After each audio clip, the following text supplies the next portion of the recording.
Capítulo 4. O entendimento é uma experiência. Precisamos pedir para ter uma experiência daquilo que cremos. Após um tempo prolongado de ministração na África, uma equipe ministerial da nossa igreja foi a Joanesburgo, na África do Sul, antes de deixar o continente.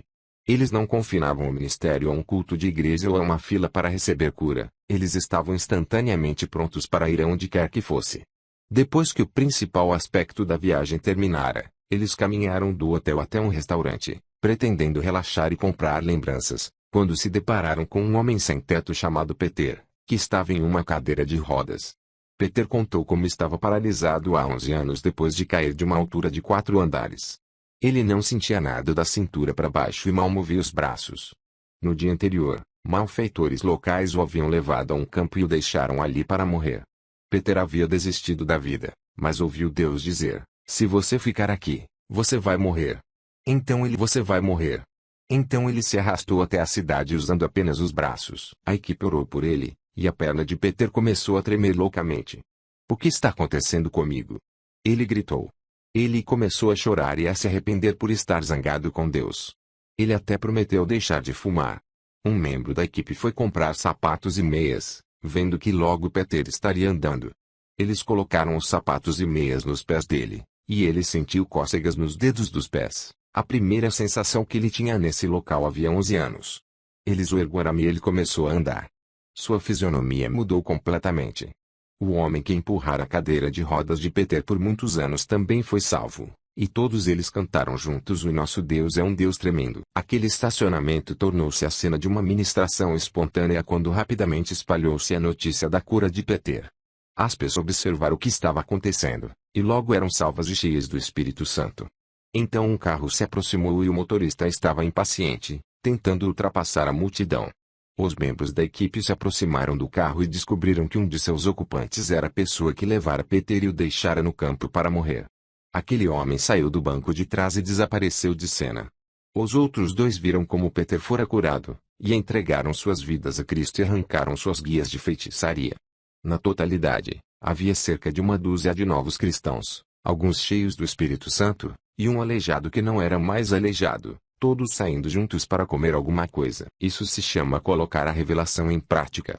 Veja que renovar a mente não é meramente ler palavras em uma página e ter um momento de revelação sobre um versículo específico. Isso é considerado renovação da mente em muitas igrejas, mas na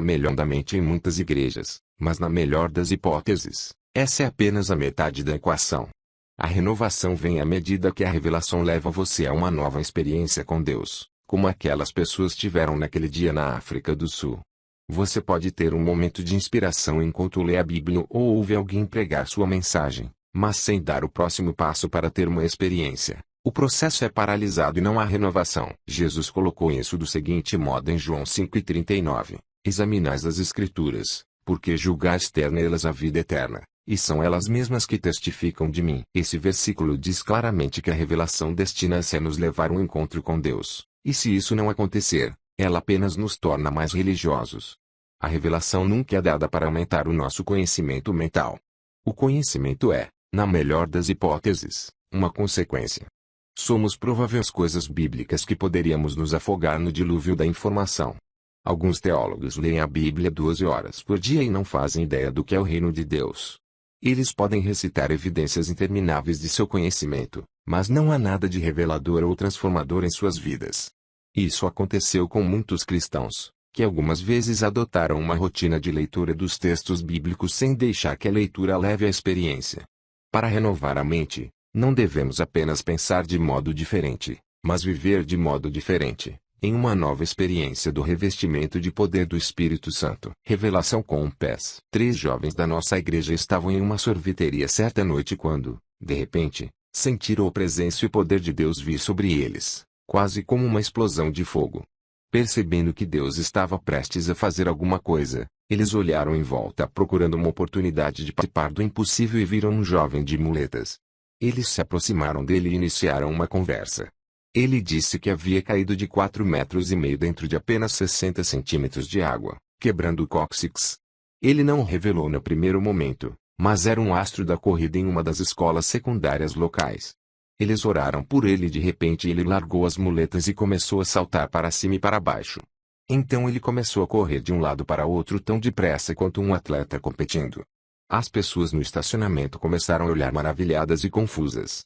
Ele ficava gritando: "Glória a Deus! Glória a Deus! Eu sempre quis que Deus fizesse algo assim comigo." Ele ficou completamente curado. Aqueles jovens colocaram em prática a revelação do poder de Deus para curar. Em vez de ter uma noite simples na sorveteria, eles buscaram uma oportunidade para Deus fazer um milagre. É assim que se coloca a revelação em ação. Quando Deus nos revela alguma coisa, precisamos colocar essas coisas em ação. Se não o fizermos, perderemos o poder e a oportunidade que a revelação nos oferece. Jesus advertiu: "A todos os que ouvem a palavra do reino e não a compreendem, vem o maligno e arrebata o que lhes foi semeado no coração." Mateus 13:19. A revelação do reino geralmente é dada como uma semente viva de outro mundo que carrega consigo novas possibilidades. Porém, quando uma pessoa ouve a palavra, mas não a entende, o inimigo tem livre acesso a essa semente e pode roubá-la. Em nossa cultura, definimos entendimento como nada mais do que raciocínio cognitivo, chegar a conclusões ou ter entendimento completo de algo. Mas na cultura oriental, que é a cultura da Bíblia, o entendimento é uma experiência.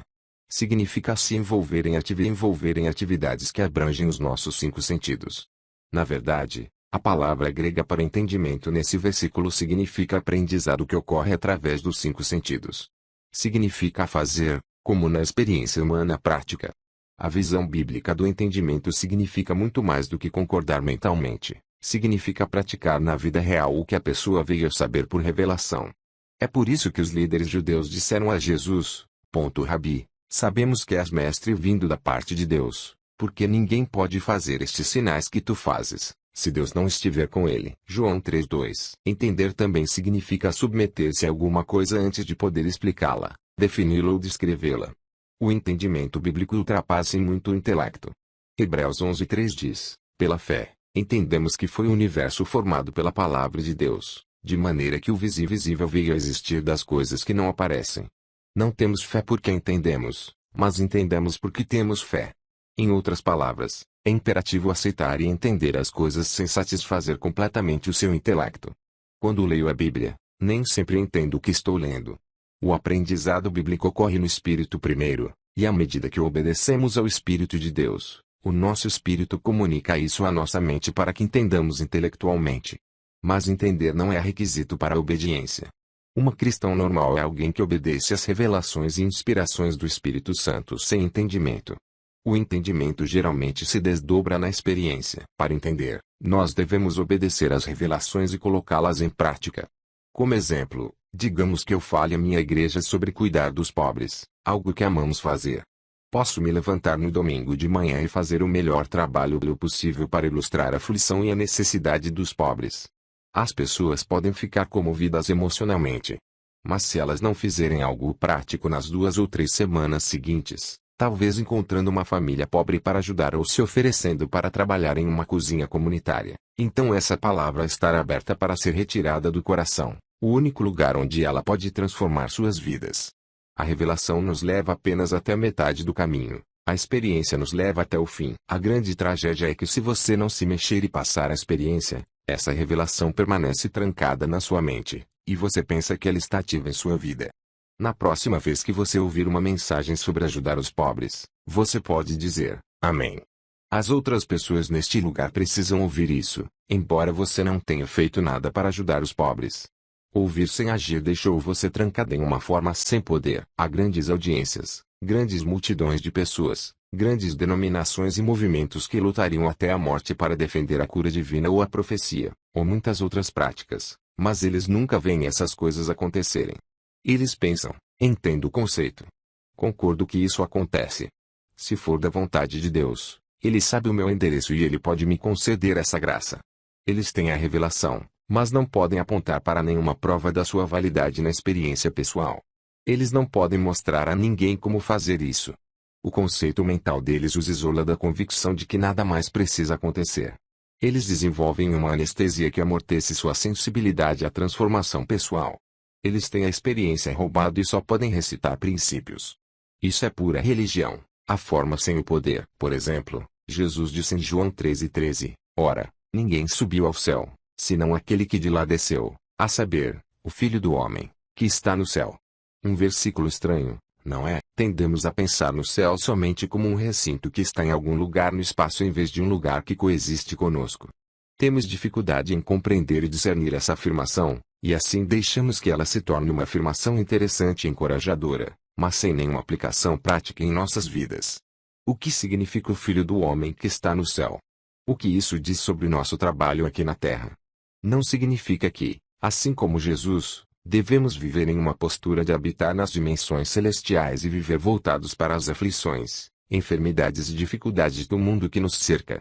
Não deveríamos agir como embaixadores de outro mundo vivendo na dimensão de fé que é a dimensão do Espírito, que é chamada o reino. Mas a maioria de nós não percebeu que podemos exigir que a verdade se torne uma experiência. A revelação deveria mudar o nosso coração antes que pudéssemos explicar o que aprendemos. A Bíblia diz que estamos sentados à direita do Pai em Cristo Jesus nas regiões celestiais. Isso foi escrito para nossa experiência, e não para termos uma boa teologia, ou para que as nossas afirmações doutrinárias sejam precisas e concisas. Afirmações como essas são plataformas de lançamento para encontros onde experimentamos exatamente as coisas que estão nas páginas da Bíblia. Jesus está nos mostrando nesse versículo que é possível para qualquer pessoa que foi purificada do pecado pelo sangue de Jesus. A prática da cura. Durante os dias do Império Romano, muitos dos que eram chamados de a igreja tinham pouco entendimento ou certeza da salvação. Embora a experiência da salvação pela fé tenha sido sempre parte da verdadeira igreja, essa revelação foi colocada em segundo plano para a maioria das pessoas. Mas há algumas centenas de anos ela passou à dianteira. E a igreja começou a proclamar novamente que a salvação é somente pela fé. Muitos buscavam a Deus em oração e sondavam as Escrituras, às vezes por semanas ou até meses, antes de ter a certeza de que haviam nascido de novo. Muitos morriam sem ter certeza da salvação.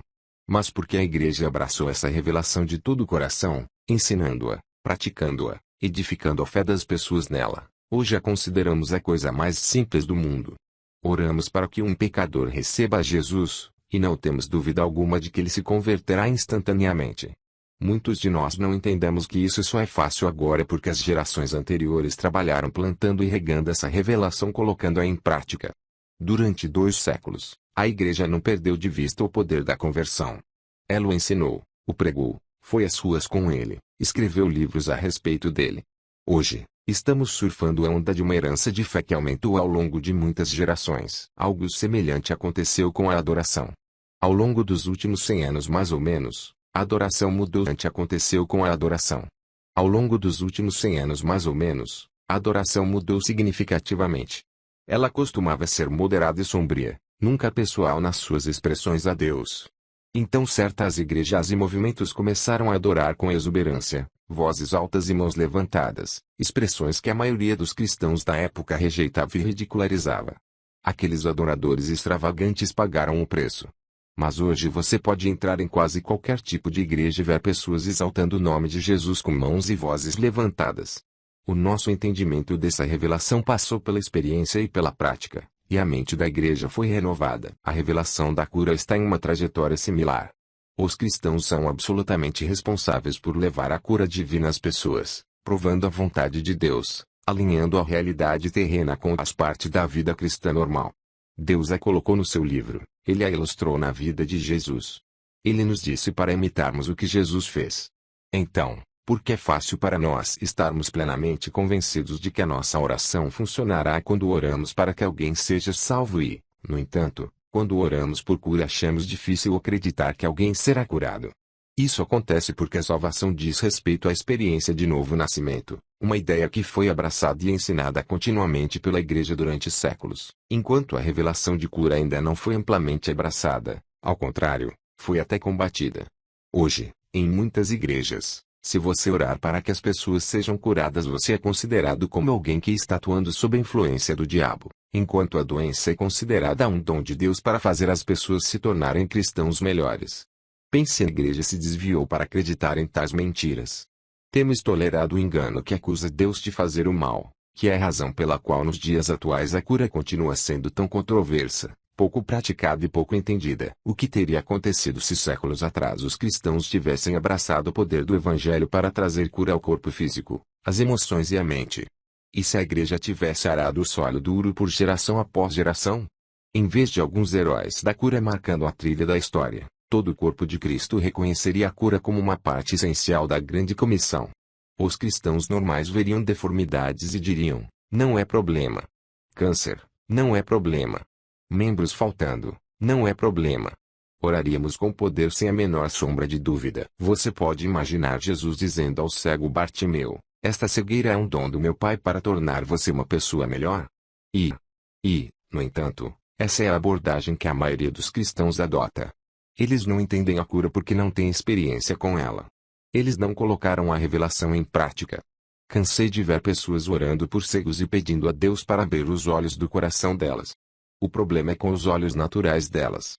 A igreja não sabe o que fazer com os cegos, ou com qualquer pessoa que tenha uma aflição real. Parte do que nos detém é a nossa preocupação em sermos exagerados.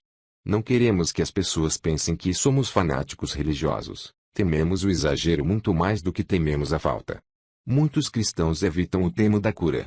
Você provavelmente ouviu um irmão ou irmã no Senhor dizer: você deveria ler este livro. Ele é muito bom, mas tome cuidado porque o sujeito tem uma doutrina estranha nesse ponto assim e assim. As pessoas amam fazer advertências. Mas alguém já lhe deu uma fita ou um livro e disse: o ensino desse cara é incrível, mas tome cuidado porque ele nunca ressuscitou os mortos. O câncer não sai do corpo das pessoas quando ele ora. Não, porque como o corpo nos falta entendimento experimental da revelação da cura e do sobrenatural. Quando coloca uma revelação em prática, você ainda não a entende 100% bem. Talvez você nem entenda 50% dela corretamente. Mas você vai aprender, e vai crescer a um nível de maturidade que do contrário não teria. Em nossa igreja, a única maneira que conhecemos para aprender é experimentando. Falhamos muito e ocasionalmente acertamos. Mas estamos anos-luz à frente de onde estaríamos se não tivéssemos tentado. Conheço pessoas hoje que ficam entusiasmadas quando se deparam com alguém que está fisicamente doente ou morrendo. Elas veem muletas, bengalas, cadeiras de rodas e gessos e se alegram. Um jovem que conheço entra em uma loja e vê alguém com a perna quebrada e pensa: Deus me ama tanto que ele colocou um homem com a perna quebrada diante de mim. Então ele ministra sobre a pessoa e ela é curada. A perspectiva dele é absolutamente diferente. Ele não evita o impossível, ele é atraído por ele. Ele está convencido de que Deus está lhe demonstrando favor colocando alguém diante dele que precisa de uma intervenção sobrenatural. Um pastor da minha região e sua esposa têm paixão por cura. Eles estavam no estacionamento de um supermercado e viram um homem com muletas de metal, com o corpo torcido. Ele obviamente estava com dor. A esposa do pastor, que tem paixão pelas coisas de Deus, perguntou se podia orar por ele, então eles o levaram para um canto. A esposa do homem estava constrangida em ouvir a respeito de Deus e não queria ter nada a ver com aquela reunião de oração improvisada. Mas o homem estava sofrendo, e estava orando havia 18 anos, pedindo para morrer. Ele permitiu que eles orassem e o seu corpo desentortou-se e ficou reto. Ele correu pelo estacionamento, voltou, pegou suas muletas de metal e as jogou para longe, no outro lado do estacionamento. Ele foi absolutamente liberto e curado. É isso que acontece quando desembrulhamos a nossa revelação e a colocamos em ação na vida das pessoas. Na cidade de Rugby, na Inglaterra, uma equipe nossa estava ministrando e havia um homem idoso que não sabia que estava ficando surdo, mas seus vizinhos sabiam porque a televisão dele estava sempre alta demais. Esse homem finalmente disse: preciso de oração. Alguém orou por ele e ele foi curado. Depois de ser curado, ele disse: isto é terrível. Está tudo alto demais. Ele estava vivendo em um mundo muito silencioso e parte traseira de uma caminhonete em uma cama portátil. Ela estava de cama por causa da fibromialgia. Ela recebeu oração de alguém da equipe, saiu da cama, e andou até o carro. Eles enfiaram a cama na mala e ela dirigiu até em casa no banco da frente, pela primeira vez em 5 anos. Uma das curas mais bizarras que já vi envolveu um homem que havia machucado tanto a perna que os médicos cortaram os tendões dos tornozelos dele, viraram seu pé para fora para dar-lhe equilíbrio e colocaram pinos para prender o tornozelo. Ele não tinha movimentos, não flexionava o pé, mas podia andar de forma limitada. Recebi uma palavra de conhecimento de Deus curando o tornozelo esquerdo de alguém, e aquele homem respondeu e recebeu a oração de alguém da equipe. Não sei exatamente o que Deus fez, mas o homem recuperou o uso completo do seu tornozelo, apesar dos mecanismos complexos que foram feitos para mantê-lo imobilizado. Jesus tinha uma preocupação com relação à sua volta. E essa preocupação não era o fato de ele encontrar pessoas exageradas. Ao contrário, ele disse: digo-vos que, depressa, lhes fará justiça. Contudo, quando vier o Filho do Homem, achará, porventura, fé na terra. Lucas 18:8. Quando você coloca a revelação em prática, o que era impossível começa a parecer lógico. A sua área de fé se expandirá. Essa revelação o colocará em uma experiência e o revestirá de poder para fazer as obras do reino. À medida que colocamos a revelação em prática, temos a oportunidade de nos tornarmos estudiosos dos milagres, em vez de apenas observadores. É crucial que vejamos através do milagre a lição que Deus quer que aprendamos. A seguir, vamos falar como ser instruídos pelos milagres.